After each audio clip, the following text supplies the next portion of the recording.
Gente, a gente tá aqui com o casal Juliana e André de Brasília. George me chamou ali pra relatar, ele vai falar pra vocês o que ele vai falar. Ó, quando a gente começou aqui, a gente vendia um CD com músicas. Ó pra aqui.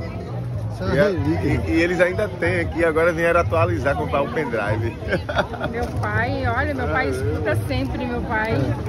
Você vai levar o pendrive atualizado. Agora eu vou levar o Agora pendrive estamos pra ele. atualizados Quanto é o CD, agora. mas tu vai lembrar que eu tô no A CD? música É 400, né? Não, aí era... Tinha... Aqui e aqui, ó. É pouca música, era... Tu quebrou o CD da tua irmã, velho. Quebrei? Era só... Mentira. Era o quê? Era só umas 15 músicas ou 20. Vou levar um pendrive com 1021. Meu Deus, mas tá bom. Estamos atualizando. 23 músicas, meu filho. Aconteceu um acidente, Ela vai me mas matar. Meu Deus, quebrou o CD quebrou. Meu Deus, não acredito. Ela vai me matar, pai. Mas é assim mesmo, gente. Quero juntar a lição, já. Eu cheguei com Não, uma bolsa foi.